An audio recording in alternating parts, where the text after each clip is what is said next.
Donc, il y a comme d'habitude deux vidéos parce que je sépare la séance en deux. Donc là, on va s'arrêter là pour les petits x et les petits les paramètres estimés. Vous aurez ce transparent dès ce soir en lien sur la séance 3. Revoyez-le, revoyez s'il le faut les explications associées à cette séance. Hein. Et puis nous, on va continuer dans notre droit chemin. Alors, il va y avoir un jeu.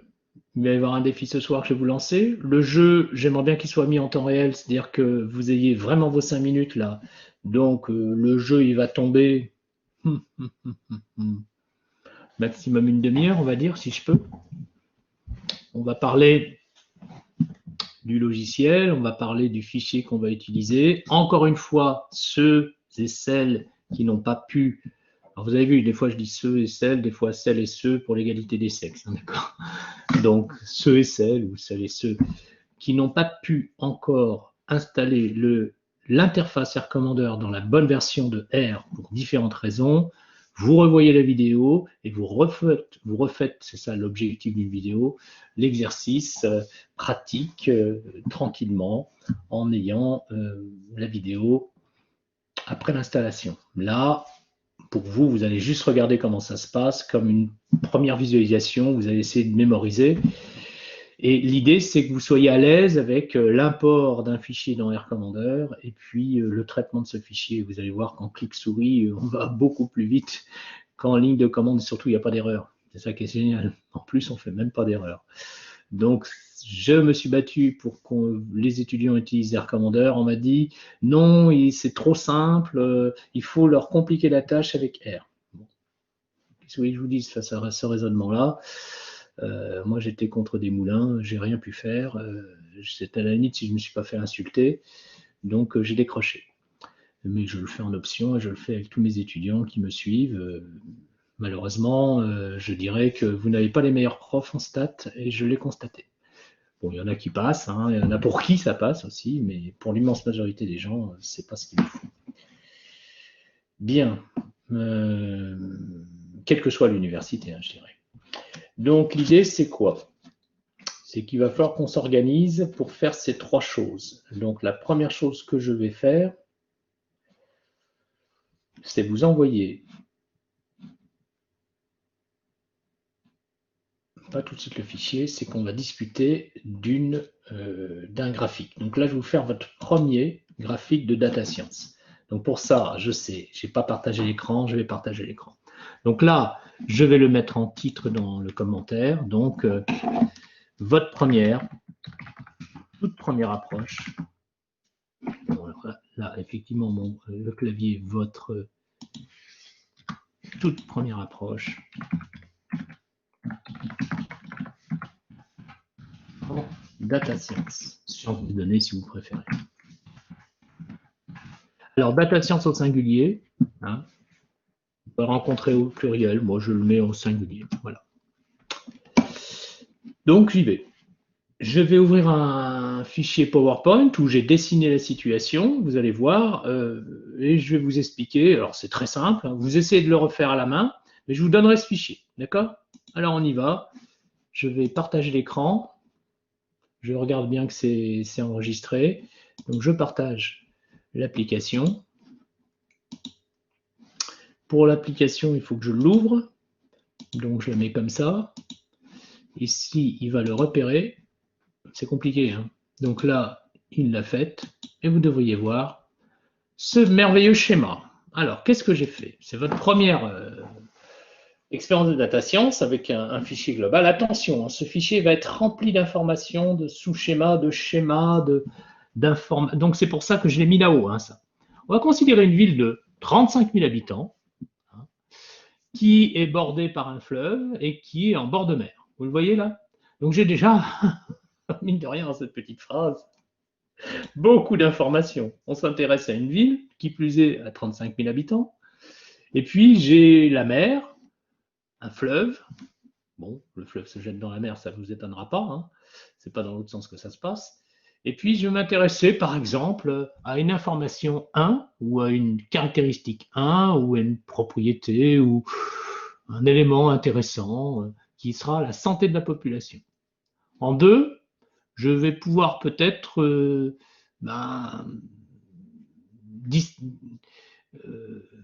on va dire discuter sur, je cherche mon terme en français, mais c'est ça le problème des lives, hein, c'est qu'on on est confronté à des lapsus. Je vais pouvoir digresser sur le fleuve et tout ce que ça évoque pour moi. Et puis 3, la mer. Et qu'est-ce que ça peut aussi évoquer pour moi. Mais donc, d'abord, cette situation. Alors, je vous rappelle, hein, le schéma va être très, très, très fouillé. C'est pour ça que j'ai mis un grand rectangle.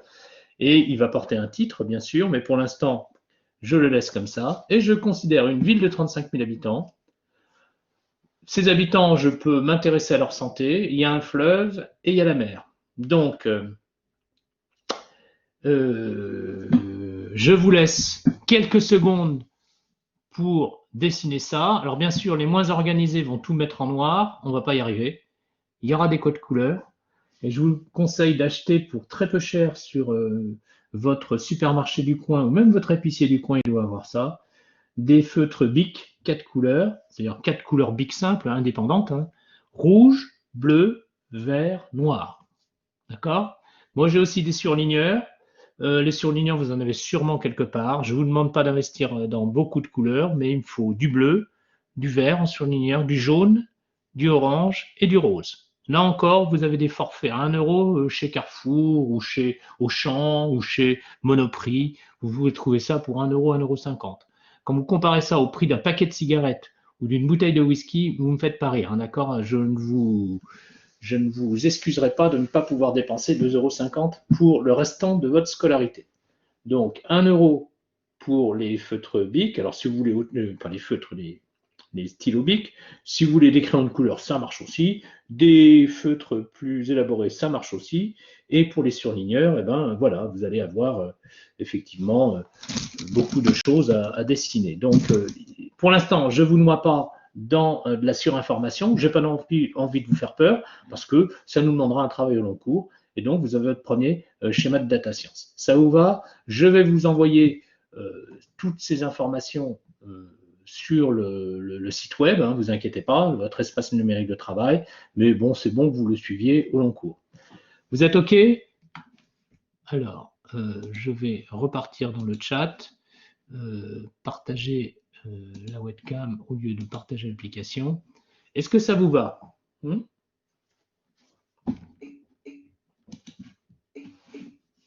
vous attendiez pas à ça, hein, je pense. Commencer comme ça, hein, d'accord? Bon, bah du coup, je vais vous poser la question. Il va y avoir des jeux aussi, hein, d'accord, qui vont se greffer à ça, des défis hein, qui vont se greffer à ce schéma. Et puis vous allez voir que tout se tient, vous en doutez. Hein. Le but du jeu, c'est de montrer que toutes les informations qu'on va pouvoir mettre sur ce schéma vont peut-être pouvoir être mises en relation. Vous pigez l'intérêt? D'accord? Et donc, il faut avoir une vue globale. Et vous êtes, vous, comme l'inspecteur de police dans une équipe, vous allez chercher la relation de cause à effet, comme un profiler pourrait le faire sur la psychologie des criminels ou des responsables de choses que vous observez sans aller jusqu'à la notion de crime. Mais je veux dire, c'est une image, c'est-à-dire vous êtes le profiler des data. Ok? C'est ce que je vais vous apprendre à faire. Donc vous voyez qu'on est loin de le petit exercice de stats avec le petit test T minable qui vous dira ah ça marche ou ça marche pas. Bon, en fait c'est pas aussi simple que ça. Et en fait la relation de cause à effet, on va voir que ça dépend si l'expérience a été préparée. Dans ce cas-là, on est dans une situation d'expérience et on peut remonter dans la relation de cause à effet. Ou sinon, si on est dans une situation d'observation, où là, on ne voit qu'un lien statistique. C'est clair pour tout le monde, ça, lien statistique et relation de cause à effet? C'est compliqué. Hein. Donc, situation d'observation et situation d'expérience, je vais refaire cette importante distinction pour pouvoir amener à la conclusion. N'oubliez pas la notion de communication, parce que derrière le schéma que je vous ai présenté, il va y avoir la notion de communication. Ça commence bien, ça vous plaît cette histoire? Bon, c'est très bien. Alors, frottons-nous les mains parce que on va raconter une histoire. Et là, je ne sais même pas où ça va m'emmener. C'est vous qui allez m'accompagner. Je vous ai dit, hein, l'histoire, c'est ensemble, c'est un travail d'équipe. Une année, je fais ça, une autre année, ça, autre chose. pour tout vous dire, cette idée m'est venue en plein cours. Et j'ai arrêté totalement ce que je voulais faire et je me suis focalisé là-dessus. Ça a très bien marché. J'ai pris un énorme risque, mais on est arrivé jusqu'au bout. Et l'année dernière, on était vraiment très très heureux. Et j'ai pu utiliser R, Commander, placer les résultats et tout, etc. Je vais vous apprendre à faire ça et vous allez voir la différence entre un petit exercice de stats minable et une vision globale des choses où nous n'avons pas besoin d'aller dans le détail des calculs, mais dans le détail de l'interprétation des résultats de ces calculs. C'est clair pour tout le monde, ça? D'accord. Ça vous va mieux que les détails de calcul, être capable de pouvoir expliquer les résultats obtenus? Je crois. Hein. C'est important votre commentaire, que je ne vous prenne pas en traite, hein, que vous ayez bien en ligne de mire ce que vous allez faire. Et je crois que je vous l'avais dit dans la vidéo de présentation. Hein. On arrive jusqu'à des conclusions. Bon, alors, mes enfants, si je peux me permettre ce terme, on va revenir sur le schéma et je vais vous demander ce que vous en pensez, vous, qu'est-ce que vous feriez de ça? Prenez le temps, hein, on a largement le temps, on n'est pas aux pièces. Ah oui, je l'ai pas partagé. Je vais le partager. Excusez-moi, je n'ai pas encore l'habitude d'être performant avec ça. Il n'y a pas de télécommande encore pour ça. Donc voilà. Alors, qu'est-ce que vous feriez avec ça, vous? Attention, ce n'est pas une question piège. Hein. Ça me paraît évident à moi. Mais vous, vous avez des mots-clés là-dedans et vous en avez déjà suffisamment pour raconter toute une histoire. Prenez votre temps, prenez bien 1 ou 2 minutes pour regarder bien chaque mot-clé et essayez de vous inventer une histoire, vous faire un film, d'être le metteur en scène, d'être l'acteur de l'interprétation de ces données. Vous avez la mer, vous avez une ville de 35 000 habitants, vous avez une petite étiquette 1 que j'ai appelée santé de la population, une petite étiquette 2 que j'ai appelée fleuve et une petite étiquette 3 que j'ai appelée mer. Bon, qu'est-ce que ça vous inspire?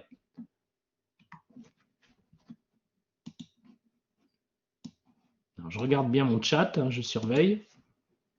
Alors, Juliane me propose calcul de l'impact de la proximité. Alors, n'allez pas trop vite parce que je cherche à lire. Calcul de l'impact de la proximité du fleuve sur la santé de la population. C'est pas mal ça. Ensuite, je vais tout lire. Hein. On peut se demander, me dit Héloïse, si la santé des habitants a lien avec l'eau du fleuve. Pas mal. À première vue, en voyant ce schéma, je me suis dit que la rivière pouvait apporter. J'ai pas mis la rivière. Il va y avoir une rivière. Hein. Donc prévoyez de la place pour une rivière qui va elle-même se jeter dans le fleuve. Pourrait apporter quelque chose de nocif de la mer, oui. Ah non, de la mer, non, sur la mer ou dans la mer.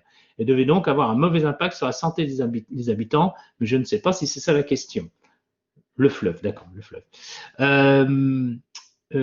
Si, c'est pas idiot, c'est pas idiot du tout, tout ça, ça a du sens, c'est bien, c'est vraiment pertinent. Alors attendez, je suis perdu dans mon truc. Donc tout ça, ça a de la pertinence. Je suis plus à ce que je fais, mon Dieu, voilà. Donc là, on va là-dessus. Si, vous voyez bien, il y a un fleuve. Si je m'intéresse à la santé de la population, effectivement, on peut déjà prendre ce qu'il y a sur le schéma et voir si cette ville de 35 000 habitants va avoir une santé qui est identifiable par rapport au fleuve, par rapport à la mer. Mais c'est pour ça, il faut faire une comparaison. Et là, vous voyez que comparaison par rapport à quoi? Peut-être à une ville où il n'y a pas le fleuve, ou par exemple à une quartier de la ville où on est plus éloigné du fleuve. D'accord? Je vous raconterai l'histoire de la première étude épidémiologique sur le choléra en 1849. Vous me faites penser à vous l'expliquer. C'est une magnifique histoire. Donc, voilà. Donc là, on est effectivement dans cette situation.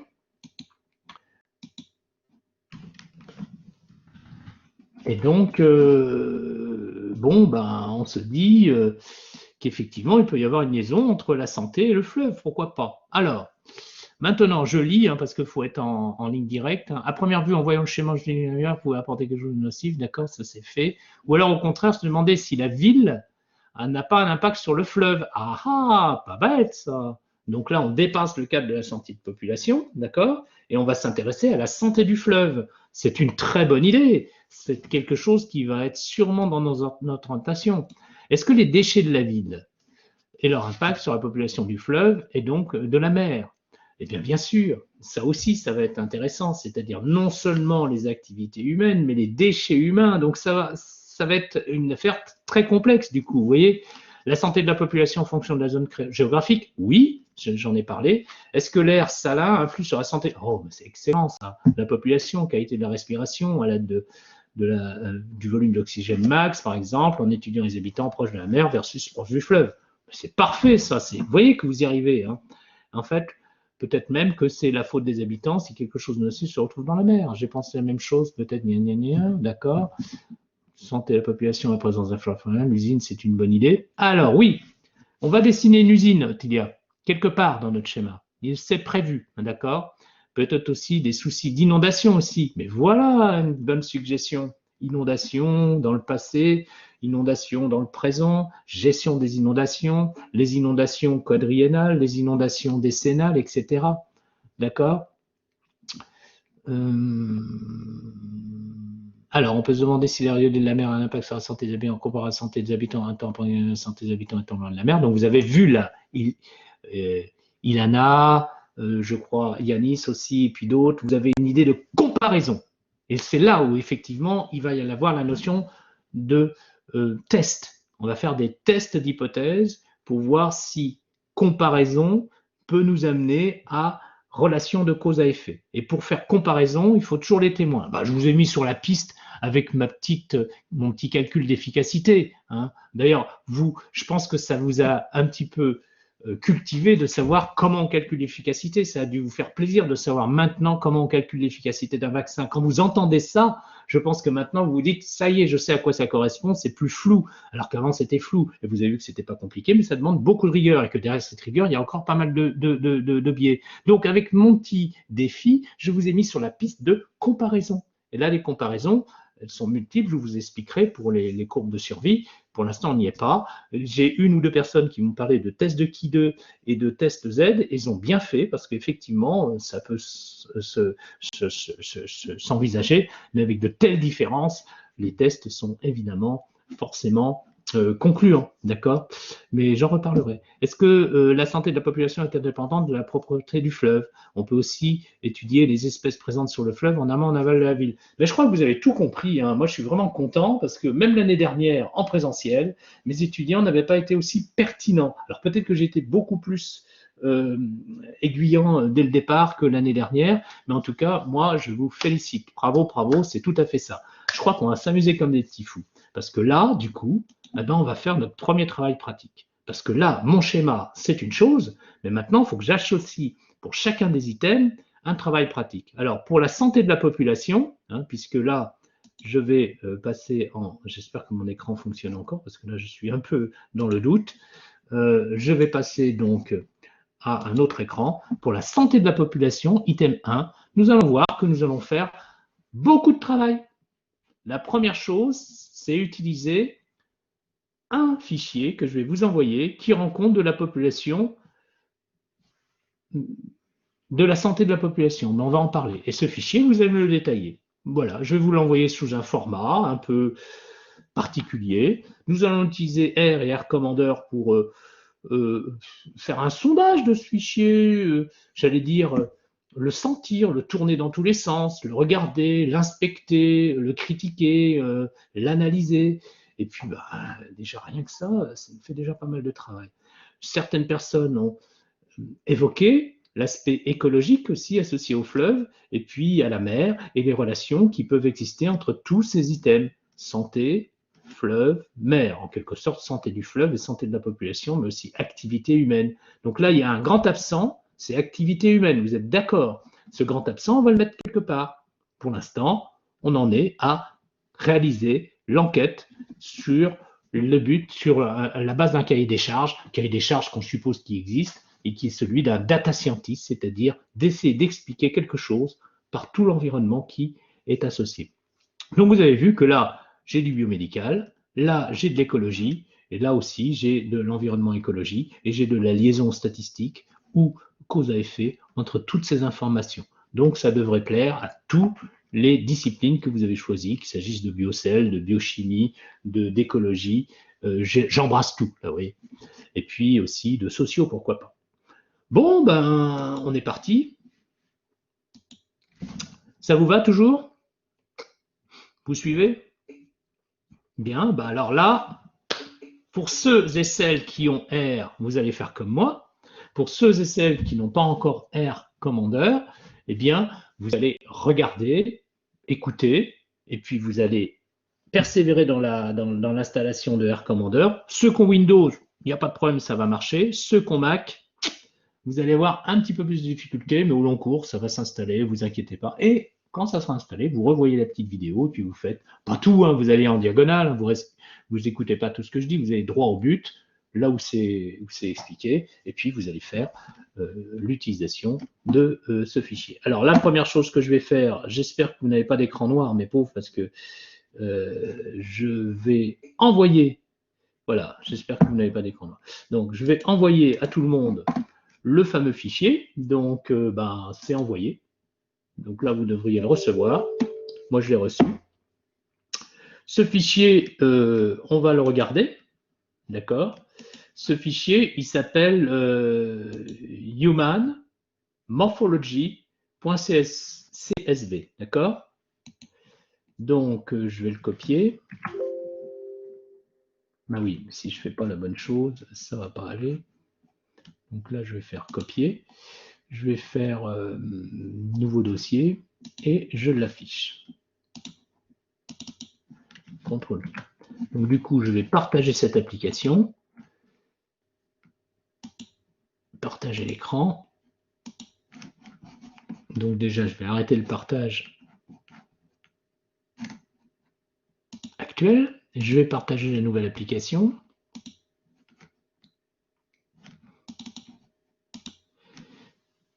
Non, carrément l'écran, parce que là, on ne va pas s'en sortir sinon. Carrément l'écran. Donc, je vais partager l'écran, ça ira mieux. Donc là, ça va faire l'infini, comme d'habitude. C'est normal, c'est normal. Bien. Est-ce que vous avez tous reçu le fichier? Bien. Alors, on y va, on l'étudie. On va pas y passer 36 000 temps. Hein. Donc, je vais dans... normalement, j'ai partagé l'écran, vous devriez voir. Hein. Donc, il s'appelle Human Morphology.csv. Alors, évidemment, si je double-clique, clic, hein, bon, je vais avoir effectivement... alors, il me dit perte de données du potentiel parce que c'est un fichier qu'il faut que j'enregistre sous une copie. Je n'affiche plus, d'accord. Et là, je vais avoir effectivement des colonnes toutes préparées, hein, des chiffres, des informations, et puis j'ai un nombre de lignes données, d'accord. Une deuxième façon d'ouvrir le fichier, je le ferme. Donc, un fichier CSV, c'est un fichier Excel en puissance. Mais on va voir ce que c'est en fait. Bouton de souris de droite, ouvrir avec. Alors là, je vais doucement parce que je sais que cette vidéo est enregistrée et je veux que les personnes qui n'ont pas accès directement au fichier R Commander puissent se refaire les choses tranquillement. Et là, soit bloc-notes, soit WordPad, à votre guise. D'accord ? WordPad, c'est un petit peu préformaté, ça ne me va pas. Alors je vais faire bloc-notes. Donc vous avez compris que c'est un fichier texte en puissance. Et bloc-notes me révèle la vraie structure du fichier. C'est-à-dire qu'un fichier CSV, c'est ni plus ni moins qu'un fichier texte fait de lignes, comprenant une première ligne qui correspond aux en-têtes des potentielles colonnes qu'on pourrait voir dans Excel, d'accord? Si ce fichier est lu dans Excel, bien là, vous avez ident pour identificateur, sexe, âge, taille, poids, taille, je ne sais plus ce que c'est, le pouls, la pression systolique, la pression diastolique, la concentration en cholestérol, le fameux IMC, je ne sais plus, la longueur de la jambe, la longueur du coude, jusqu'au coude, pardon, la taille du poignet, pardon, ça doit être le diamètre du coude, le diamètre de la jambe, excusez-moi, le diamètre du poignet et le diamètre du bras, je crois. La longueur du poignet, pardon, et le périmètre du poignet, on va y arriver, hein, et le diamètre du bras ou un truc comme ça, ou quelque chose comme ça. On va voir, on va voir. Je ne sais pas si c'est clair pour vous, mais vous n'avez pas des fortes valeurs. Donc, c'est sûrement dans une unité qui ne correspond pas à celle qu'on a l'habitude de voir. Alors, j'ai entendu poup, poup, poup. Je vais regarder ce que c'est. C'est bloc-notes, d'accord? Oui, alors, c'est incompréhensible. Je le détaille. Je ne sais pas si c'est clair. Claire, justement. Claire, tu vois, là, je suis en train de le détailler sur l'écran partagé, ce qui t'affiche. Alors, je reviens sur bloc-notes, d'accord? Donc là, tu vois, c'est un ensemble de lignes et de colonnes. Alors, effectivement, ça semble incompréhensible, mais je vais vous apprendre quelque chose, c'est que chaque élément est séparé par un point-virgule. Voilà pourquoi c'est un fichier CSV. Ce point-virgule est un séparateur d'informations ou de type d'information. Ces points-virgules, une fois qu'ils sont lus par XL, vous voyez, double-clic, lui XL il dit CSV, je reconnais, je vais transformer les points-virgules comme des séparateurs de colonnes.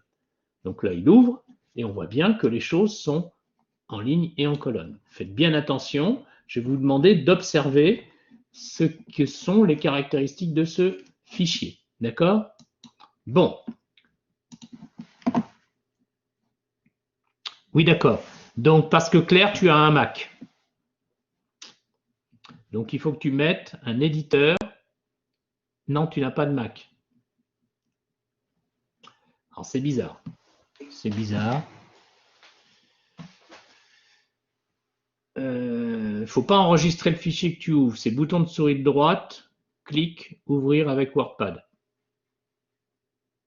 Ou avec bloc-notes, ou ce que tu veux.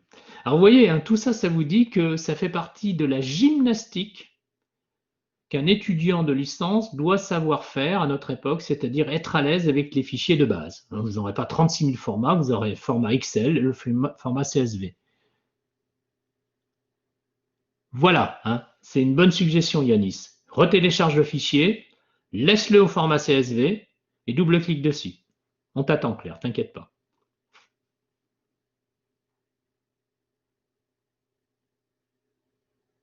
Laisse XL faire tout seul et laisse le bouton de souris droite, ne change pas le nom du fichier.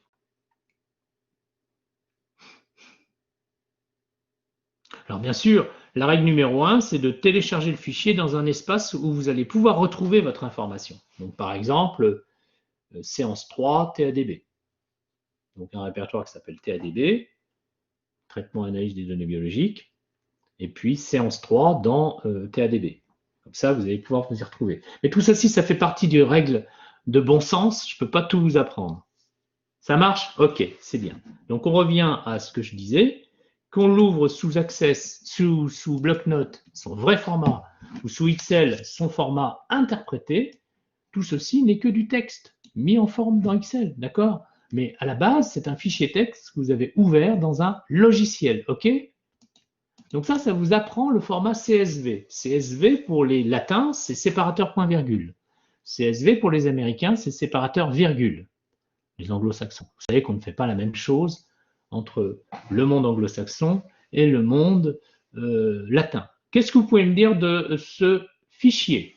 Je vous écoute. Je regarde le chat en essayant de faire un partage d'écran intelligent qui vous montre à la fois le fichier et le chat. Ça devrait être pas mal, ça. Donc, je vous écoute. Qu'est-ce que vous en pensez de ce fichier? Je ne l'ai pas mis en entier, excusez-moi.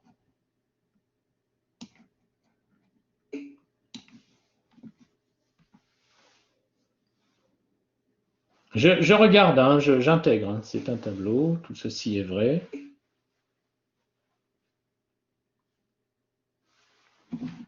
Je regarde si c'est vrai ce que vous me dites. Ok.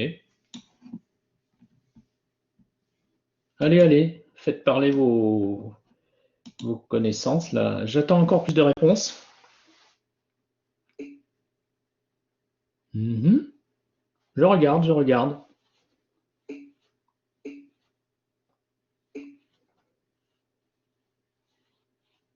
Bon, alors vous comprenez que la première chose qu'un data scientist doit faire, hein, tout ça c'est pas mal, hein, c'est pas mal, ça me va bien. C'est regarder la structure de son fichier. Très bien. Donc effectivement, on regarde la structure du fichier avant de s'intéresser même à son contenu, à sa thématique. C'est curieux, hein. On voit qu'il est composé. Très bien, très bonne remarque, hein. On voit qu'il est composé de lignes et de colonnes. Je rappelle que par convention, les lignes concernent les individus. Là, vous allez me dire, qu'est-ce que c'est qu'un individu dans ce cas-là? Et les colonnes, les informations associées à cet individu. Vous savez que ces informations vont être portées par ce que l'on appelle des variables. Ça marche, ça? Ces variables correspondent à des types différents, sûrement, ou identiques pour certaines. Bien. Et puis, il y a des informations qui sont parlantes, et puis d'autres qui sont bizarres, curieuses et peut-être non intégrables dans une étude statistique. Alors, heureusement que je vous ai dit ce que ça contenait. Ce fichier, vous pouvez le trouver sur Internet, hein, c'est pour ça que je l'ai pris. Hein, il suffit de retrouver humanmorphology.csv dans Google et vous le retrouvez. Et vous avez comme ça des bases de données sur des fichiers plus ou moins réels qui correspondent à des données. D'ailleurs, R contient aussi toute une pléiade de données qui sont utilisables et qui peuvent servir de base pour faire des exercices de style avec le logiciel R ou R Commander ou R Studio. Mais ça fait partie des propriétés de R. Donc vous avez des data téléchargeables dans R, notamment la célèbre Iris, qui est celui qui est un des plus utilisés et qui est historique. Alors, voilà. Alors, Yannis, tu as raison, et toutes les personnes qui ont parlé en amont aussi. Donc, je répète, ici, vous avez 80 lignes et 1, 2, 3, 4, 5, 6, 7, 8, 9, 10, 11, 12, 13, 14, 15 colonnes si je ne m'abuse.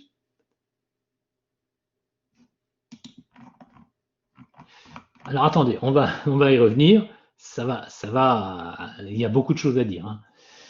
Les lignes sont associées à toutes les informations qu'on a sur les individus.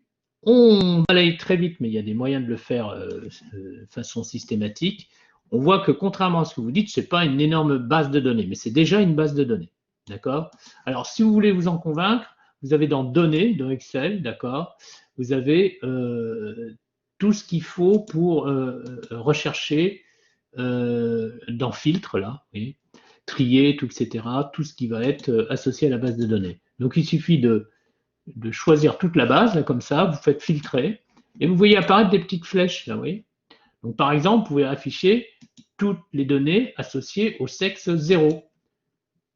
L'histoire ne dit pas si 0 c'est les femmes et 1 c'est les hommes, ou 1 c'est les femmes et 0 les hommes. Je ne sais pas, faudra voir en fonction des paramètres, on déduira, on n'est pas stupide, hein. Mais effectivement, là, vous voyez qu'il n'y a plus que des données associées au sexe 0. Admettons que ce soit les hommes, mais c'est peut-être aussi les femmes, hein. Vous savez que pour la sécu sociale, c'est 1 pour les hommes et 2 pour les femmes, hein. On n'a pas mis de 0 parce que psychologiquement, ça veut dire que les femmes ou les hommes ne représentent rien. Ce serait dommage. Donc là, bon, c'est un distinguo, on va dire, sûrement très conventionnel et peut-être un petit peu orienté machiste, de mettre en général le sexe 0 associé aux femmes et 1 aux hommes, parfois dans l'inverse. Donc, on verra. Mais en tout cas, c'est 0, c'est pas homme-femme, donc c'est ambigu, hein. Et en même temps, on voit que c'est numérique, d'accord? C'est numérique, mais pour autant, ça distingue le sexe. Donc là, vous voyez, je peux réafficher ici dans la petite flèche 1. Donc 1 va réapparaître, il n'a pas disparu, il était juste désaffiché. Et je peux aussi resélectionner, filtrer ici, et hop, tout disparaît. Donc c'est pour vous dire que Excel est déjà un petit gestionnaire de base de données. On peut orienter les choses dans l'ordre des âges, des tailles, des poids aussi, hein, vous l'avez compris. Donc ici, nous avons une colonne identité, une colonne sexe, une colonne âge, taille, poids, pouls, etc. Personne ne l'a vu. Effectivement, il s'agit de données brutes, ça vous l'avez vu, hein. Ce n'est pas un très grand échantillon, encore je le répète. et personne ne l'a vu, mais les données sont en décimales, avec une virgule séparatrice de décimales. Donc si on regarde ça maintenant avec Notepad, vous voyez qu'il ne faut pas se mélanger entre la virgule, la point-virgule ici que je surligne en bleu, et la virgule. Donc le logiciel voit très finement les choses. La virgule ici et le point-virgule là. Sachant que si j'étais américain, j'aurais un point décimal ici et une virgule ici pour mon CSV. Et que ce sont des formats universels. Comme vous le voyez, il n'y a pas d'accent. Voilà pourquoi on parle de fichiers ASCII. Je vous donnerai une petite historique des fichiers ASCII. Ce n'est pas le propos en ce moment, hein, parce que vous me connaissez, je peux partir pendant des heures à expliquer des choses. Donc, je vais peut-être me calmer là, et je vais peut-être aller droit au but pour ça. Donc là, vous avez effectivement un fichier ASCII.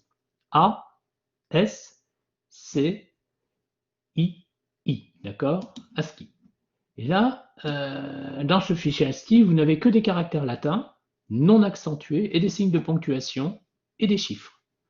Chiffres qui peuvent, quand ils sont l'un à côté de l'autre, être combinés pour représenter un nombre. Et quand ils sont avec un séparateur de décimales, représenter même un nombre réel. Parfois, vous avez des chiffres seuls qui représentent plutôt des quantités entières.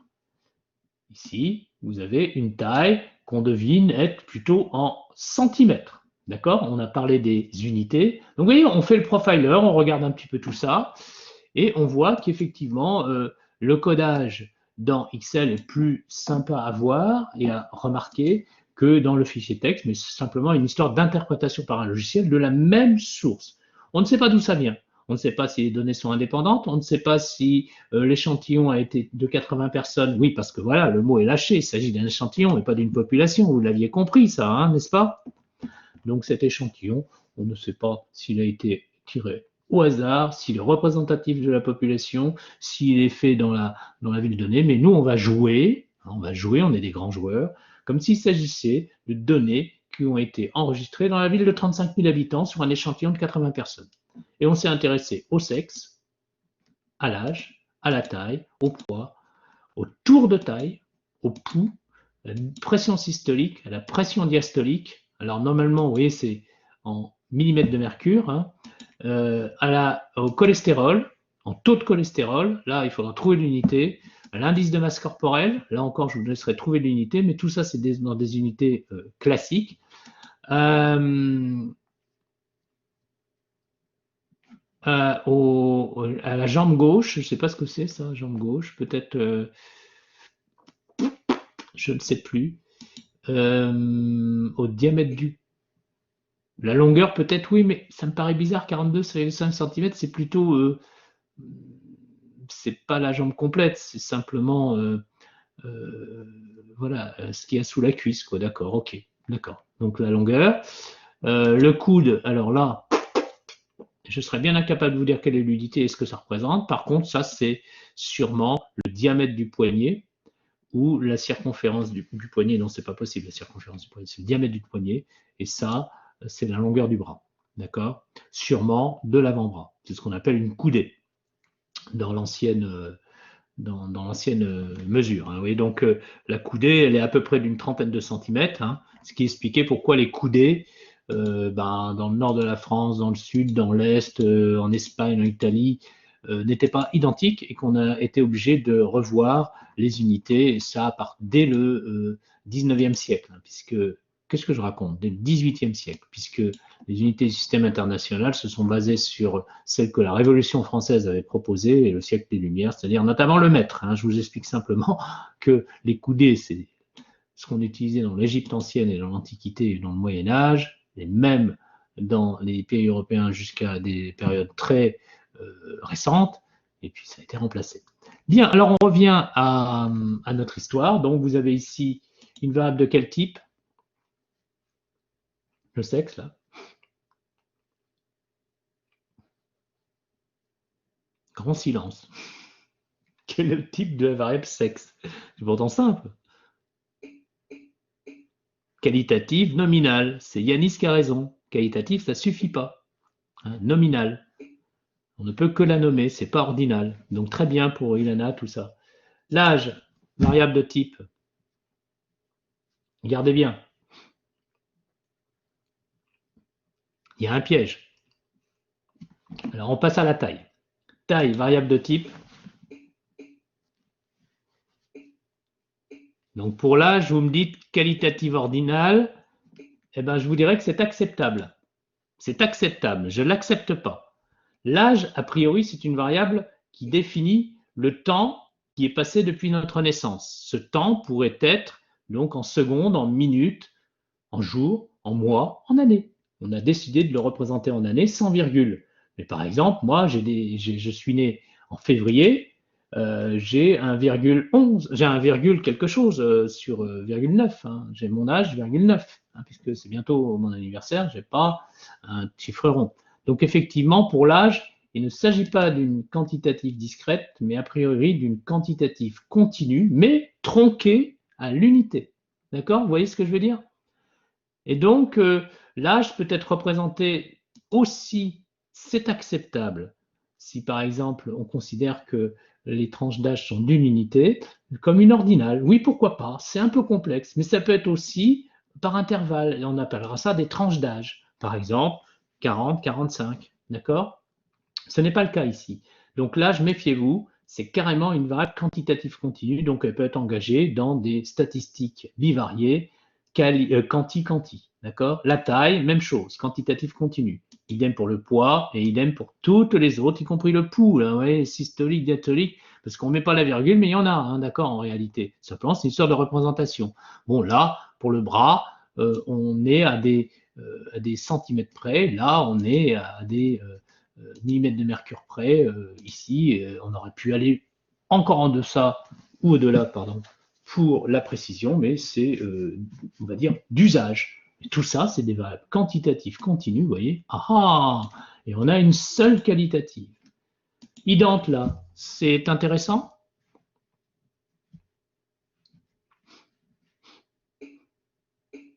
Absolument pas.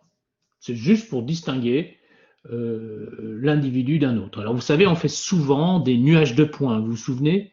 Alors au lieu de mettre le nom de la personne, puisque ça c'est un fichier qui quand même est discret et qui est donc normalement anonymé, hein, un petit peu comme dans les tests qu'on fait sur le Covid, on n'a pas intérêt à balancer dans une base de données la vraie identité de la personne. Heureusement, il y a des lois liberté et informatique et liberté, mais effectivement, voilà, ça permet d'associer des informations à un individu. Donc, on pourrait retrouver dans un nuage de points quel est l'individu qui s'écarte d'une tendance rien que par son étiquette. Et comme ça, on pourrait voir ce qu'on appelle des borderlines, des outliers ou des valeurs aberrantes. Ok? Ça nous permet de repérer quelle est la ligne qu'il faudrait par exemple supprimer d'une analyse ou mettre à l'écart pour le temps de l'analyse. On va apprendre tout ça. D'accord? Donc, cette identité est juste pour distinguer chacune des lignes. Et vous voyez que si on avait eu deux fois le même individu, par exemple I00002, I pour individu hein, ou pour identité, ah ben ça aurait été gênant parce qu'on n'avait pas des mesures indépendantes. Là, ça nous permet de voir qu'on a bien 80 mesures indépendantes. Donc, on peut analyser cet échantillon pour faire des statistiques dites inférentielles. Bon, alors vous voyez tout ce qu'on peut dire. Hein. Donc ça, c'est une information non essentielle pour l'analyse statistique, mais peut-être une information dont on pourra tenir compte pour préciser des points à écarter dans le cas de la recherche d'outlier. Ça, c'est un mot que vous connaissiez. Hein, c'est un mot anglais qui veut dire des points aberrants ou s'écartant d'une tendance. Ensuite, là, on a vu que le sexe était codé en 0 et 1. C'est peu pratique. Nous, on a l'habitude de représenter ça par H ou F. Ben, c'est très simple. Il suffit de changer ça à la main avec F pour 0 ou H. Je ne sais plus ce qu'ils ont pris là. Il suffit de voir les tailles hein, pour voir si c'est des hommes et des femmes. Donc effectivement, les hommes sont 0 et les femmes sont 1. D'accord? Donc là, on peut mettre ici homme. Je vous suggère, hein, c'est pas obligé de le faire. Hein. Et puis descendre tout ça jusqu'à la limite des 0, c'est le plus simple plutôt que vérifier si, mais normalement il faudrait le faire. Hein. Et là, on peut mettre femme, F, et puis descendre tout ça pour aller jusqu'en bas. D'accord? Après, quand on va faire sauver, regardez bien, il est en CSV, hein, ok, il n'est pas en Excel. Hein. Nous, on va être malin, on va faire enregistrer sous, et on va faire CSV, on fait enregistrer. J'écrase l'ancien fichier, il me l'enregistre en fichier texte, je le ferme, je retourne dans mon répertoire, je vais voir ce qu'il m'a fait, j'ouvre déjà le fichier, alors texte, je vais le fermer là, fermer la fenêtre, il m'a bien sauvé en texte, puisque quand je l'ouvre avec bloc-notes, je retrouve bien mon information. Et là, vous voyez que les hommes ont remplacé, la lettre H a remplacé les zéros et la lettre F, les femmes. Je suis content que les femmes n'aient pas été mises à zéro. C'est important psychologiquement parce qu'on est dans des codes sociétaux qui sont affreux.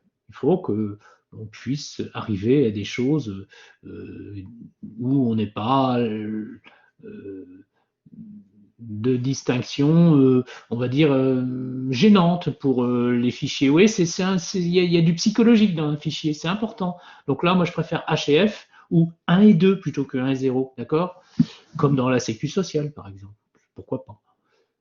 Bon, ça c'est bien, et quand je double-clique dessus, ben, il m'a bien changé le contenu de mon fichier, vous voyez, et donc maintenant dans ce texte, j'ai, donc je vous incite à le faire, hein, ça, cette transformation, comme ça nous, avec notre logiciel, on va être OK. Dites donc, là, ce serait peut-être le moment de voir un petit peu, vous voyez, tout ce qu'on peut dire sur un logiciel, hein. Donc là, on peut mettre que humanmorphology.csv a été notre sujet d'étude.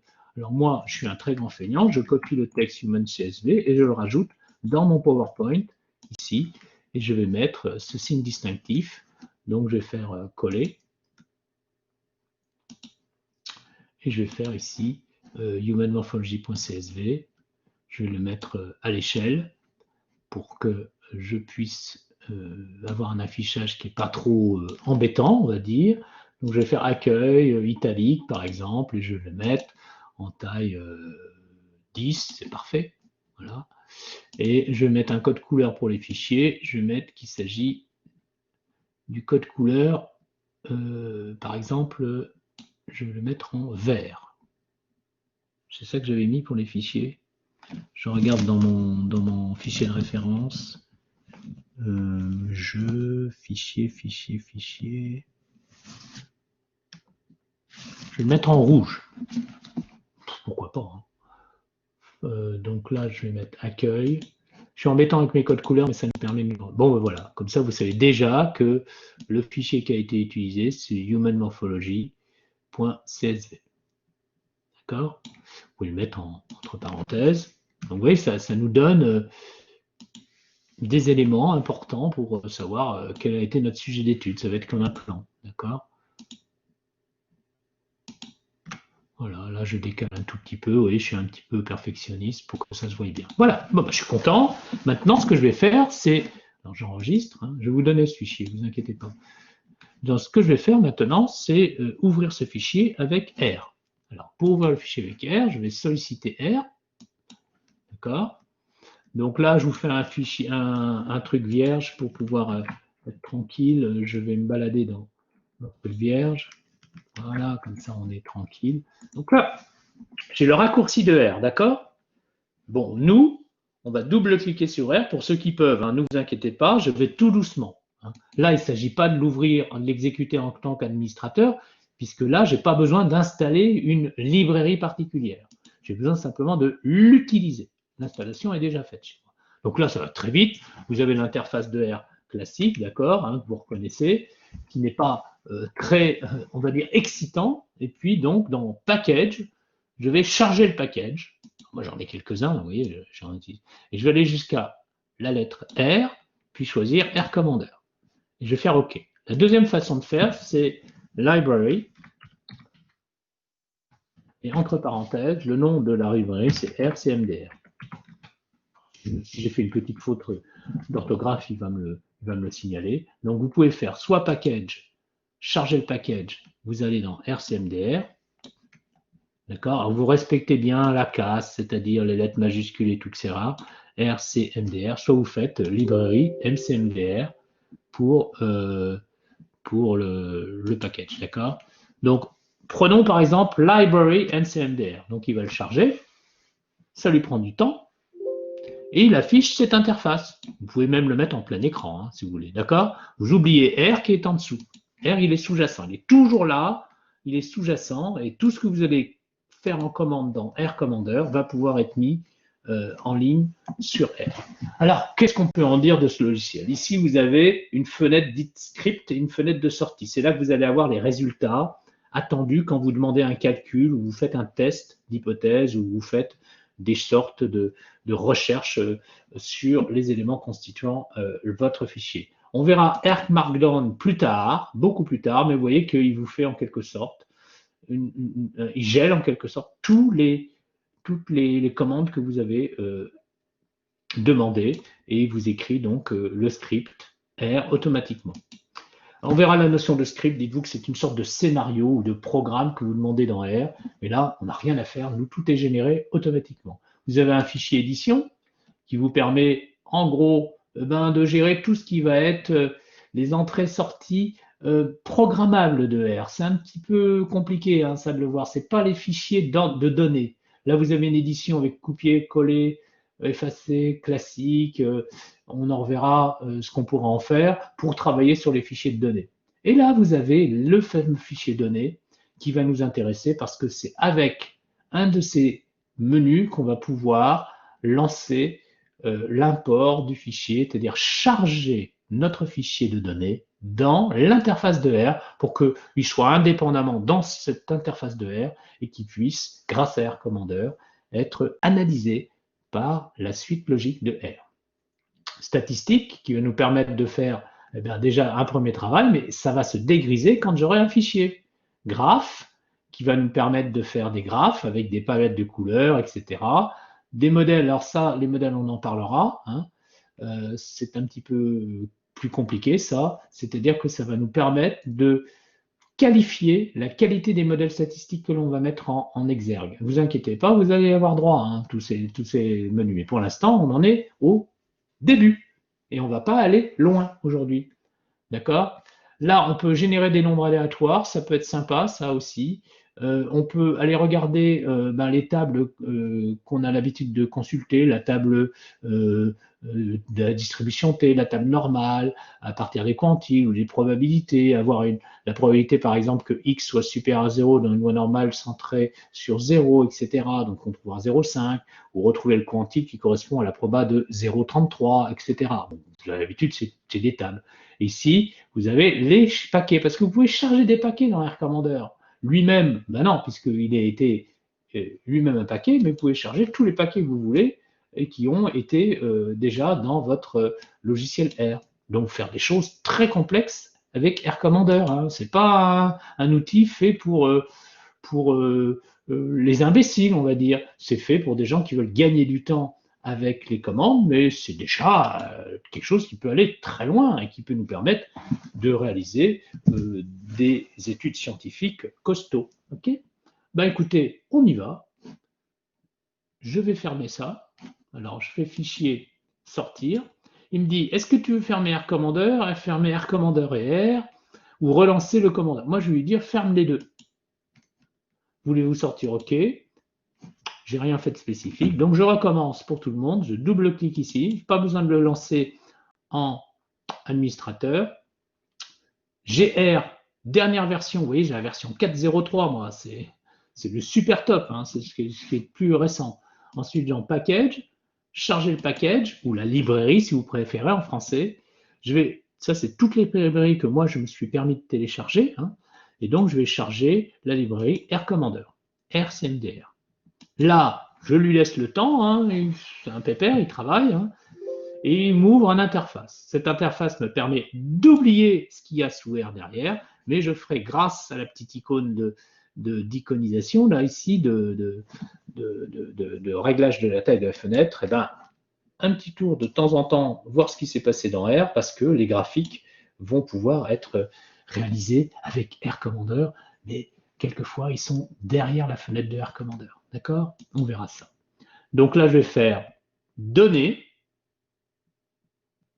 importer des données. Vous voyez, ce n'est pas un nouveau jeu de données, charger un jeu de données. On en reparlera plus tard de ça, d'accord? Et je vais faire importer des données depuis. Alors, ce n'est pas un fichier SPSS, ni SAS, je vous expliquerai tout ça, ni Minitab, ni Stata, ni Excel. C'est carrément un fichier texte, je vous l'ai dit. C'est un fichier particulier, le CSV, qui est interprétable par tous les logiciels. C'est c'est ce qu'on appelle un format universel, ce qu'on appelle un format partageable. Partageable parce qu'il est en fichier ASCII, texte, avec des conventions pour les fichiers latins, point-virgule comme séparateur, pour les fichiers américains, virgule comme séparateur. J'ouvre le fichier texte. Alors, il me demande déjà comment je vais appeler ce jeu de données qui sera interne. Je peux l'appeler dataset, mais je peux l'appeler ici jeu santé, avec un underscore ici, sans accent si possible. Je vous expliquerai pourquoi. C'est-à-dire je sens que pour santé, hein, ou voilà, comme ça, je lui nomme avec un titre intéressant. C'est donc je sentais mon dataset, alors que je ne sais pas du tout le nom du fichier, on est bien d'accord. Les noms de variables sont dans le fichier, vous vous souvenez, c'est dans la première ligne. Et on peut convertir les variables caractères en facteurs, ce qui va être très pratique. Les données manquantes, s'il y en avait, elles seraient estampillées NA pour non available ou non accessible. Donc, NA, c'est une convention, non available en anglais. Excusez-moi pour le mauvais accent. Et donc, on n'en a pas. Mais ça, retenez-le bien, c'est les données manquantes, ça va être un problème dans les fichiers. L'emplacement est dans le système de fichiers local, vous comprenez, dans mon ordi, d'accord?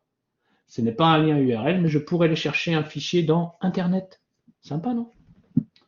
Les séparateurs de champs, oui, les informations s'appellent aussi des champs, on en reparlera, et chaque ligne est un enregistrement. Mais c'est un petit peu jeune pour en parler maintenant. Donc ce n'est pas des espaces, ce sont des semi-colonnes en anglais, c'est-à-dire des points-virgules. Je ne sais pas pourquoi ils ont laissé ici semi-colonne. Mais en tout cas, c'est bien clair, vous voyez, un point-virgule. Et le séparateur décimal, c'est une virgule. Je vais tout doucement, système de fichier local, c'est dans mon ordinateur, semi-colonne, point-virgule séparateur, virgule pour les décimales. Et j'ai bien je sentais. Je fais OK. Alors oui, je pourrais mettre d'autres séparateurs. Je fais OK. Il me demande dans un deuxième temps où je vais chercher mon fichier. Je lui dis où. Je clique dessus et vous voyez bien qu'il me met tous les fichiers, d'accord? Mais je pourrais mettre aussi fichier texte. Et là, il a reconnu que CSV, c'était un type de fichier texte. Donc, il n'est pas imbécile. Je fais ouvrir, après avoir sélectionné mon fichier. Et là, rien ne se passe. Hein. Il me dit simplement que tout s'est bien passé. Vous voyez, l'instruction, si j'avais à le coder dans R, ce serait rate pointable. Et encore, je devrais mettre je sentais, reçoit le résultat de l'exécution de la commande rate pointable avec l'adresse exacte du fichier. Puis, either égale true, string factor égale true, séparateur égale point virgule, NA string égale NA, décimal égale virgule, strip right égale true. Vous pensez bien qu'on a autre chose à faire que de s'amuser avec ça, d'accord? Maintenant, on va voir qu'est-ce qu'il a fait, parce que là, on n'a rien.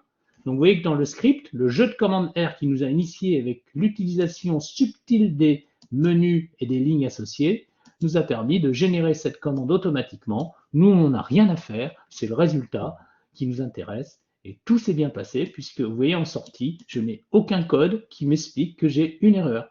Et dans les messages, vous voyez tout en bas, il me dit « Oh oh, le jeu de colonne a 80 lignes et 15 colonnes. » Ben, moi, je dis « Tout va bien, c'est exactement ce à quoi je m'attendais. » D'accord? Alors, RGUI, ça veut dire R, Graphic User Interface, traduisé par un interface de menu déroulant avec des commandes sélectionnables par la souris. Graphic User Interface, GUI en anglais, RGUI, with the Single Document Interface, SDI. Alors, normalement, effectivement, il faut sélectionner SDI dans R pour que ça fonctionne. Mais tout ça, on le verra plus tard. On n'est pas à ça. J'entends pop-pop, je vais voir ce qui se passe. Alors,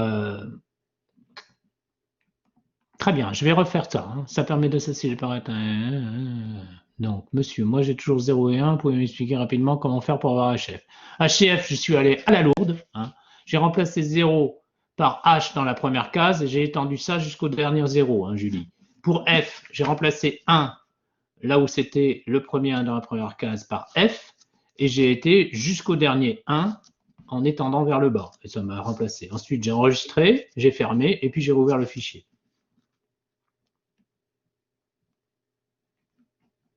Bon, d'accord. Vous êtes retrouvés, c'est bien. Hein, c'est bien. D'accord. Donc là, je vais faire une seule manip aujourd'hui, une seule, d'accord, qui va être la suivante. Donc là, vous voyez, je retrouve R. Si je vais derrière, j'ai R Commander. Les deux fenêtres sont associées. Je mets R en plein écran. Je reviens derrière, je mets R Commander en plein écran. Et regardez, je vais faire statistique, résumé, jeu de données actif. Vous savez qui s'appelle. D'ailleurs, vous voyez, le jeu, il est là. Hein, c'est jeu santé. Il est mis en bleu là, d'accord. Si j'en avais d'autres, je pourrais cliquer là-dessus pour charger un autre jeu, d'accord. Donc là, je vais faire statistique, résumé, jeu de données actif. Il trouve 15 variables. Est-ce que vous voulez continuer? OK. J'y vais. Et là, vous voyez, il me donne le résumé. Et vous voyez que pour utiliser le résumé, il aurait fallu que j'utilise la fonction summary dans R. D'accord? Je sentais. Alors, summary, je sentais. Je vais aller dans options, dans outils pour augmenter un petit peu la taille des polices. Hein, sinon, vous n'allez rien voir. Donc là, je vais faire 15 et là, je vais faire 15. Non, c'est idiot parce que je vais devoir relancer R Commander. La prochaine fois, je le ferai. J'espère que vous voyez assez bien. C'est pas évident. Hein. Donc, je sentais et on fait une enquête sur le contenu de Je sentais grâce à Summary. Et cette enquête est une enquête statistique. Qu'est-ce que vous pouvez m'en dire là? Ben là, il fait le décompte de tout ce qu'il voit. Hein, ben, vous comprenez que là, pour les variables qualitatives, il va faire le décompte de ce qu'il voit. Et donc, on a un sexe ratio impeccable, autant de femmes que d'hommes sur les 80 individus. Là, il y a tellement de données qui sont en contenu unique qu'il met simplement les 6 premières et il met Other 74. Donc 74 plus 6, il y a 74 plus 6 égale 80 valeurs qui sont toutes avec des identificateurs différents. Bon, à part ça, âge, il a repéré que c'était une quantitative continue, tout comme toutes les autres. Donc il va nous mettre le minimum, le maximum, la moyenne, la médiane pour chacun. Hein, c'est le premier quartile, le troisième quartile, et la médiane, c'est le deuxième quartile. Regardons ce que ça donne avec graphe. C'est l'unique graphe que je vais faire. Je vais faire un graphe en boîte de dispersion. C'est ce qu'on appelle une boîte à moustache. Alors ne regardez pas boîte à moustache pour symétrie, faites boîte de dispersion.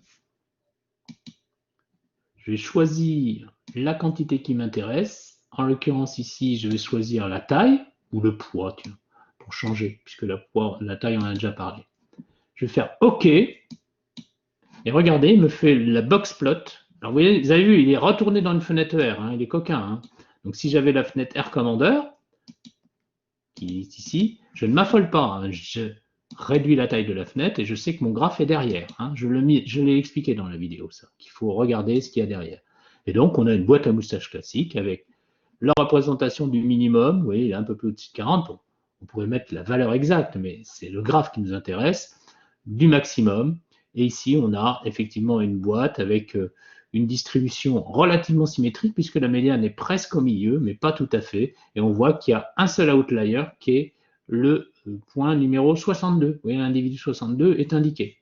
Donc là, il est outlier parce qu'il est en dehors de l'écart associé à 95% des valeurs prises dans l'intervalle qui est considéré. Donc, il a préféré ne pas faire la boîte à moustache avec lui, mais l'écarter de la boîte à moustache et indiquer qu'il était vraiment trop isolé par rapport au reste. Donc, l'individu 62 en poids est légèrement en surpoids, on va dire, il doit faire à peu près 120 kg. Il n'est pas considéré comme un élément représentatif type de l'échantillon qu'on considère. Ça ne veut pas dire que cette personne n'existe pas et que cette personne est une pestiférée, c'est-à-dire que pour la quantité qui nous intéresse, 62 est un petit peu en dehors des clous. D'accord? Bon, je reviens là-dessus. Donc, vous avez vu ces graphes. Le type de graphe, boîte de dispersion. Je sélectionne ma variable. Là, on va faire ici taille, hein, et pouf, il met à jour. Là, on voit que taille est du même acabit, c'est-à-dire le genre de variable pratiquement symétrique. Alors, vous savez que ça, c'est une boîte à moustaches pour nous donner la possibilité de comparer facilement des échantillons, quelle que soit leur taille, en comparant les boîtes à moustaches. J'en reparlerai. Mais là, on a une représentation graphique qui est beaucoup plus adaptée, qui est peut-être graphe, histogramme. Donc, on va faire l'histogramme pour le poids. Voilà. Et là, vous pouvez peut-être m'en dire quelque chose. Qu'est-ce que vous en pensez de cet histogramme pour le poids? Qu'on voyait un petit peu dans la boîte à moustaches qui était symétrique. Allez, exprimez-vous. Ce n'est pas tout à fait symétrique, mais ce n'est pas choquant. Hein, vous voyez, vous pourriez très bien y lisser une loi normale que je dessine avec ma souris. C'est-à-dire que la distribution des données est pas trop éloignée, c'est un échantillon, hein, d'une distribution normale, même si elle n'est pas idéalement normale. Mais elle n'est pas incompatible avec un échantillon issu d'une population pour laquelle la répartition est normale. On ne voit pas l'individu dont on parlait tout à l'heure parce qu'il est ici. Dans la boîte à moustaches, il y a un outlier qui est dessinable. Dans un histogramme, on prend tout le monde. Il est là, mon individu. Il est dans 100, 10, 120. D'accord? Donc ça, c'est deux façons de représenter les choses. Alors vous avez vu que j'ai pris un histogramme. Alors si je vous demandais pourquoi j'ai pris histogramme, pourquoi pas, je ne sais pas moi, diagramme en secteur. Oui, on peut voir la moyenne, mais la moyenne, on l'a grâce au résumé qu'on a fait tout à l'heure, c'est-à-dire grâce à ça. On l'a ici grâce à ça, c'est-à-dire que si j'affiche le résultat, il suffit simplement que j'ai 5 minutes pour élargir ça, voilà, on voit bien que la moyenne est ici de 72,29. Alors on regarde, effectivement, c'est dans ces eaux-là. On le voit bien, hein, que c'est plutôt vers la gauche et pas trop éloigné de la case 70-80. Donc on voit que la classe 70-80 est la classe qui porte la moyenne. Hein, c'est la classe de la moyenne. Donc la moyenne est là-dedans. On ne sait pas la mettre précisément, mais on ne sait pas comment sont réparties les valeurs là. Hein. L'histogramme a été construit automatiquement, mais on peut lui demander de faire l'histogramme à notre manière. D'accord? Alors, la règle du pouce, vous prenez l'effectif, hein, d'accord? Vous en faites la racine carrée. Ici, 80, c'est 9 fois 9, 81. Vous devez aller jusqu'à 9 classes. C'est idéal. 1, 2, 3, 4, 5, 6, 7, 8. Donc, on ne s'éloigne pas de la règle du pouce. Vous voyez, 8 ou 9 ou 10 classes correspondent à ce qu'on peut faire de correct. Et là, vous voyez que les classes tombent pile 40-50, 50-60. C'est aussi une façon de faire le compromis entre le fameux racine de n quand n n'est pas trop grand, hein, d'accord? Et puis ça. Donc, vous voyez, vous apprenez plein de choses. Hein. Comment répartir en classe? Ben, dès qu'on a au-delà de 100, on peut prendre racine de n, d'accord? Dès qu'on a, pardon, au-delà de 50, on peut prendre racine de n. Je vais y arriver. Hein. D'accord? Donc là, on a fait suffisamment de manip pour ça. Et puis, bien sûr, tous ces fichiers, on va les analyser. Hein, on va utiliser notre petit schéma pour commencer notre enquête sur la santé des individus et voir qu'est-ce qui est relié à leur santé. Pour l'instant, on a démarré et on voit que notre schéma de data science va se remplir tout doucement d'indicateurs. Au point 1, on va sûrement ouvrir un fichier texte avec des explications pour le point 1 qui vont compléter notre schéma. Hein. Je ne vais pas plus loin pour ne pas vous noyer, mais voilà un petit peu ce sur quoi on va partir. Alors, c'est l'heure du jeu, puisqu'on se quitte dans peu de temps. Mais avant l'heure du jeu, vous savez que vous allez avoir un défi à réaliser, que vous allez découvrir sur votre site web, dans la section défi, c'est-à-dire, puisque je suis en partage d'écran, j'y vais, dans la section défi, c'est-à-dire vous allez dans l'onglet défi, UL2, et vous allez voir ici que le défi 1 va passer dans défis déjà réalisés, archives de défis déjà réalisés, avec le nombre de points, le correcteur, etc. Là, vous allez avoir progressivement, mais ce n'est pas fonctionnel, le fichier Excel des notes des défis. C'est le plus simple, hein, plutôt que de vous l'envoyer par email. Hein. Le fichier des notes du contrôle continu et des projets qui va être mis à jour aussi. C'est du boulot, hein, d'accord? Parce que là, moi, je suis obligé de rentrer les notes à la main. C'est le boulot d'une secrétaire. Donc, vous m'aiderez aussi. Les correcteurs, vous aurez accès à ce fichier. et vous pourrez mettre les notes par défi. Et moi, je ferai la copie de la colonne du défi sur les notes de contrôle continu, mais j'en reparlerai. Donc, il va me falloir des correcteurs pour le défi 2. Vous avez tout le temps pour vous déclarer, puisque le défi 2, je le donne encore pour une semaine, pas pour demain.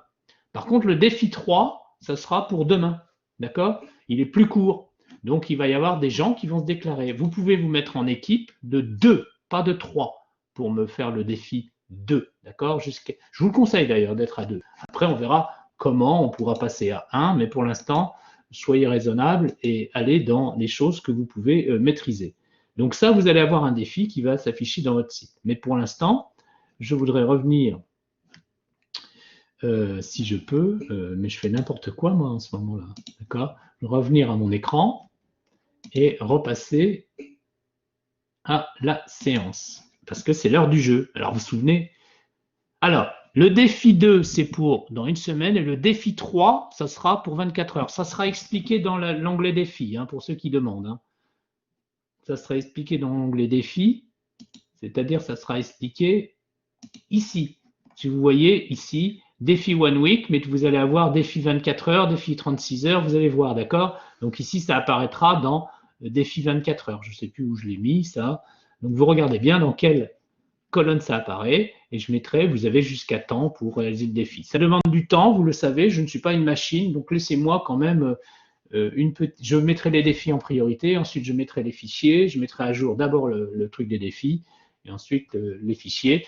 Vous allez voir, c'est quelque chose qui va vous intéresser, puisqu'on repart encore sur notre aspect environnement, enquête générale, qui va pouvoir se raccorder ce défi. Bien sûr, vous avez compris que les défis vont pouvoir se raccorder à ce schéma général. Hein. Vous contribuez à l'enquête complète. Donc c'est sympa, tout se tient, vous allez voir, tout se tient. Bon, j'en dis pas plus parce que nous sommes en temps limité. Moi, vous savez, il me faudrait au moins un cours de 50 heures pour vous former. Et là, j'ai que 24 heures ou 25 heures, donc il faut que je sois quand même plus performant. Ensuite, honte à moi de passer tant de temps. C'est dans l'espace L2S4 que je mettrai à jour dans séance 3, ici, eh bien, tous les documents que vous aurez à consulter. Vous savez que c'est une part de boulot aussi. Donc, il y aura des apprentissages vidéo, mais peut-être un petit peu moins que la séance précédente. Profitez-en pour réviser celles qui ont été proposées dans les 2 séances précédentes. Je remettrai le jeu numéro 2 et le défi numéro 2, mais sachant que, non, le défi, ce sera dans les onglets défis. Là, c'était pour la première fois. Et puis, je mettrai des choses pour les plus curieux. Hein. Là, vous avez vu que vous avez une vidéo recommandée sur les débris spatiaux. Ça nous amènera à un certain débat entre nous pour voir, on ira jusqu'à parler de loi de probabilité, vous verrez, associé à cette vidéo. Donc chaque chose peut être vue, peut être consultée plus ou moins à la carte, le plus ou moins venant sur des choses comme ça, mais je sais très bien que beaucoup vont jouer les curieux et vont regarder ce que je propose. Je vous ai mis ici un lien dans je vous recommande, vous vous souvenez là sur Risque Alpha, attention, ça peut être très vulgarisé, comme ça peut être très coton, c'est-à-dire pour des gens initiés la chose. Donc vous triez bien votre vidéo, regardez pour pas être, on va dire, dépassé. Regardez bien aussi les statistiques expliquées à mon chat, c'est fantastiquement expliqué sous forme de dessin animé, ça vaut vraiment le détour. Voilà, je peux vous conseiller ça déjà pour commencer. Vous pouvez par exemple regarder le théorème central limite avec eux. Puis moi, je vous expliquerai le théorème central limite à ma façon ensuite. Ensuite, c'est l'heure des jeux. Hein. Donc, on va passer au jeu numéro 2, si vous êtes prêts. Et le jeu numéro 2, je l'ai mis où? Je ne m'en souviens plus. C'est grave, hein? C'est grave de vieillir. Je m'en souviens, mais il faut que je le clique. D'accord? Donc, je vais aller pas dans celui-ci, je vais aller dans ce répertoire-là. Je vais remonter d'un étage. Et le jeu numéro 2 est dans jeu. Voilà. Et le jeu numéro 2, c'est celui-ci. Vous êtes prêts? Partez. Donc, toujours prêt à jouer? Voilà, je pense que oui. Alors, je regarde si vous me voyez bien.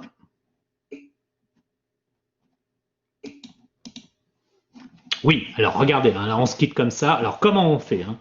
Moi, je vous lance le jeu. La séance va s'éteindre tout doucement. Vous avez 5 minutes pour regarder le jeu. Hein.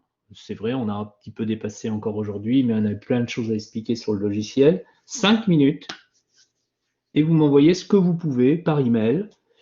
C'est-à-dire que le jeu va s'éteindre au bout de 5 minutes. Vous avez le droit de me répondre encore. Et je vous donne 10 minutes après le cours pour m'envoyer par email vos réponses à chaud. L'idée, c'est d'aller à chaud, d'aller vite, d'accord? Et on verra que le temps. Alors, vous pouvez me répondre individuellement, mais j'aimerais bien que vous fassiez des équipes de 2 si vous pouvez. Je sais que c'est difficile là, hein, parce que vous êtes encore. Ça serait techniquement improbable de se mettre par 2 tout de suite. Donc, faites ça individuellement. Hein. Et le jeu n'est pas sur le site pour l'instant. D'accord? Donc, je vais laisser le jeu affiché. Vous l'aurez bien en tête. Et vous regardez bien pendant 5-6 minutes. Et puis, vous avez, après le cours, 10 minutes pour me répondre. Et j'essaierai de le mettre sur le site rapidement, mais je crois que je ne vais pas être performant pour le mettre dans le temps imparti. D'accord? Allez, on y va. On l'affiche. Je ne vais pas le désafficher. Et le but du jeu, c'est de faire vite et bien, un petit peu genre challenge, quoi. Alors, on y va, vous vous souvenez la règle, hein. Vous essayez de bien regarder les diapositives. Tout ça, on le mettra progressivement en place. Hein. Pour l'instant, c'est regardez bien la diapositive, répondez aux questions. Normalement, on travaille en petite équipe, on a le droit de faire du bruit. Vous êtes en temps limité, donc gérez le stress. Vous n'utilisez pas de pseudo, malheureusement. Tout ça, c'est. Mais revêtez bien votre casquette de data scientist. Dépassez le cadre de ce que vous pouvez voir ou pressentir et allez jusqu'au bout de votre intuition. Voilà, c'est parti. Donc je le dis et je l'affiche, allez, on va dire 5 bonnes minutes, ne vous inquiétez pas. Et vous avez 10 minutes après ces 5 minutes pour m'envoyer des réponses très synthétiques, par équipe de 1 pour l'instant, mais je vous propose de réfléchir à des équipes de 2 pour les jeux, voire des équipes de 3 si vous pouvez. Ça serait très très bien pour la prochaine séance. Nous sommes ici dans le laboratoire d'une équipe de biologie cellulaire qui s'intéresse à une voie métabolique impliquée dans la réparation de l'ADN. C'est très classique. Ces travaux s'inscrivent dans la lutte contre le cancer. La photo a été prise lors d'une expérience menée dans le cadre de cette thématique de recherche. Et vous avez vu le titre, c'est fiabilité des données expérimentales et gestion des erreurs. La question est très simple. Identifier les sources d'erreurs dans cette expérience, vous ne pourrez pas identifier toutes les sources d'erreurs. On est d'accord? Vous en identifiez quelques-unes. Indiquez les variables impliquées ainsi que leur type quand vous le pouvez. D'accord? Et proposez une loi de probabilité pour chacune de ces variables quand vous le pouvez. La loi de probabilité qui vous semble la plus adéquate. D'accord? Donc, je répète, vous voyez une situation d'expérience. Il y a sûrement des biais là-dedans, des erreurs, des choses bien, des choses pas bien. Identifier les sources d'erreurs dans cette expérience, indiquer les variables appliquées ainsi que leur type, et proposer une loi de probabilité pour chacune de ces variables. Évidemment, vous faites comme vous pouvez. Je ne vous demande pas d'en citer 50, ok? J'ai entendu un pop, je regarde et je réaffiche le truc, hein, je vous promets. Hein. Je regarde le pop. On corrigera le jeu demain. Non, jeudi. On corrigera les jeux jeudi. On se voit jeudi, d'accord? Les 2 jeux, on les corrigera, d'accord? C'est parti, mon kiki. Donc, n'allez pas chercher midi à 14h. Voyez avec vos yeux. Voyez si ces trucs-là vous parlent. C'est un comportement et identifiez tout comme un data scientist. Là, vous allez vraiment. Là, ce n'est pas un exercice. Vous voyez, c'est vraiment un jeu. Hein. C'est que vous allez chercher la petite bête là. Et il n'y a pas de réponse type. Hein. Je vous le dis tout de suite. C'est parti. Donc, 5 minutes et vous avez 10 minutes en plus pour me répondre. Je crois qu'on a bien lancé les jeux, on a bien lancé les défis, bien lancé le schéma de data science. Vous êtes dans le move.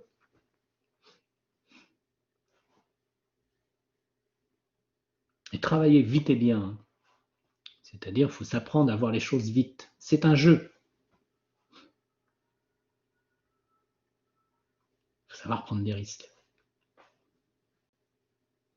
Et encore une fois, il n'y a pas de réponse type.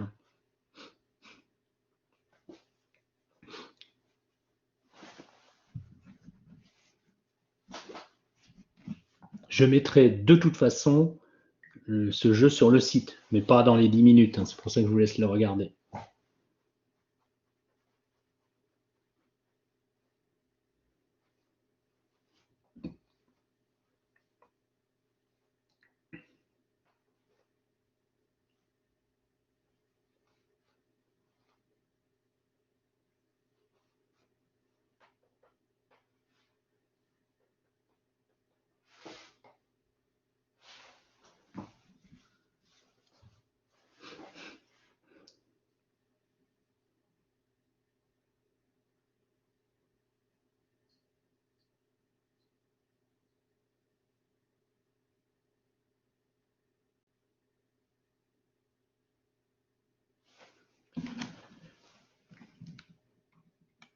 Je suis vraiment stupide parce que je peux vous l'envoyer par email. Je viens de comprendre ma stupidité. Donc, je l'iconise quelque temps hein, et je vous l'envoie par email. Je suis stupide. Donc, donc là, je vais faire écrire. Je vais faire L2. Voilà. Jeu numéro 2. Comme ça, vous l'aurez que je suis stupide. Ah là là, quelquefois, vous savez, jeu numéro 2, bon, bah, c'est pas grave. Hein, jeu N2, je trouve pas le numéro. Jeu 2. Voilà. Donc là, je vais faire joindre. Les jeux, c'est où? C'est là. Et jeu numéro 2.pdf. C'est parti. Envoyer. Donc, vous l'avez reçu. Excusez-moi hein, de mon manque de pragmatisme. Donc là, je le laisse afficher de toute façon, mais vous l'avez en email. Vous avez largement le temps, en un quart d'heure au total, de répondre. Alors, faites un truc... faites pas des grandes phrases, hein, d'accord? Faites un minimum de mots et un minimum de réponses. Essayez de faire ça en maximum un tiers de page. Hein. Si vous aviez à l'écrire à la main, ça ferait un tiers de page maximum. Je ne vous demande pas de me donner le loi de probabilité pour toutes les variables. Indiquez-moi pour une ou deux variables. Ça sera très bien comme ça.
Donc vous avez compris qu'à droite, il y a beaucoup de blabla, hein, et que tout ceci ne va pas vous être d'une grande utilité. Hein, je vous mets sur la piste.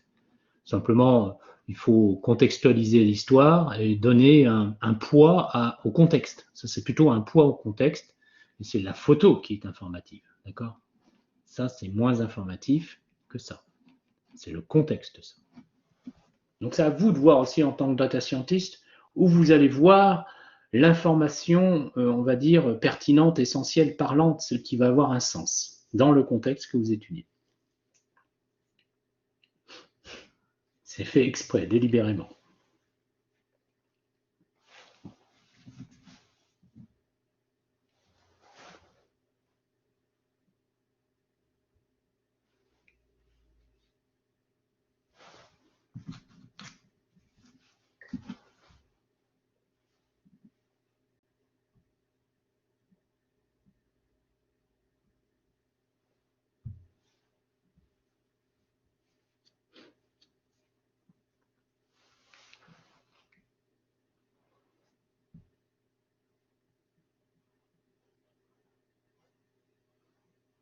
Bien, je vais donc arrêter le cours là. Vous avez dans le message reçu le jeu et je vais vous donner non pas 10 minutes mais un quart d'heure pour me répondre parce que je vous ai pris un petit peu à la fin et c'est un jeu important parce qu'on peut parler comme ça de la notion d'erreur et vous découvrez par vous-même, ça vous illustre un petit peu ce qu'on a fait. Donc, vous me renvoyez les réponses par email.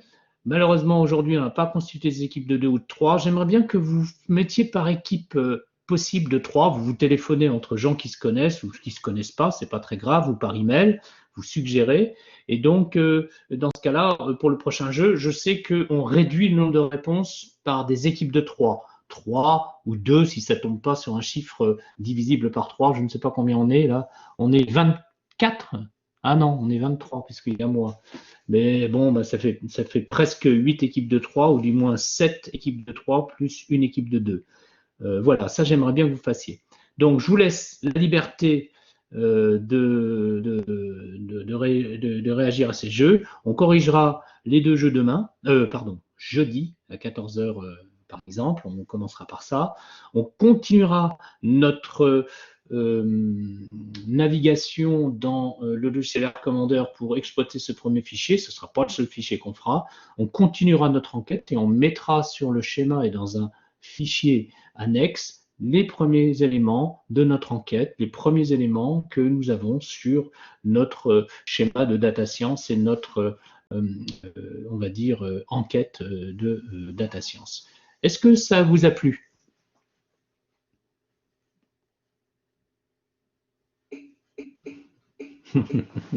Bon, bah, c'est gentil. Bah, vous voyez, on continue comme ça. Là, on sera de moins en moins impliqué dans les généralités. Là, j'ai sorti toutes les généralités, mais je devais le faire. Et on sera de plus en plus les mains dans le cambouis. Hein, donc là, il va falloir que vous fassiez attention à ce que je dis. Revoyez bien les vidéos que j'enregistre.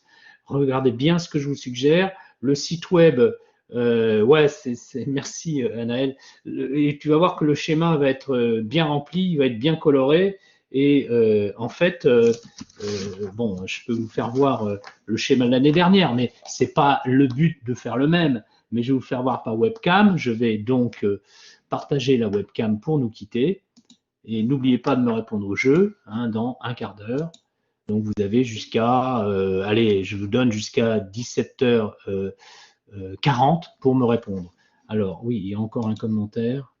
Oui, mais c'est dommage que je n'ai pas réussi à installer Air Commander pour faire l'exercice moi-même. Mais tu le verras, Léa, tu y arriveras, t'inquiète pas. C'est pas l'essentiel de la séance non plus, t'inquiète pas. On a vu plein de choses. Donc là, je partage la caméra, vite fait avant qu'on se quitte. Ah ben ça y est, c'est fait. Voilà. Donc vous voyez le type de schéma qu'on fait à la main, d'accord? C'est très complet, ok? Je vous brouille un peu parce que je veux pas que vous voyez d'avance les choses. Vous voyez les codes couleurs et tout, et on fera des meilleures couleurs que ça. Donc ça, et à côté, bah, vous voyez qu'en dessous, il y a des commentaires pour chaque point, et tout, etc., sur les variables, les types, les résultats qu'on est arrivé à avoir.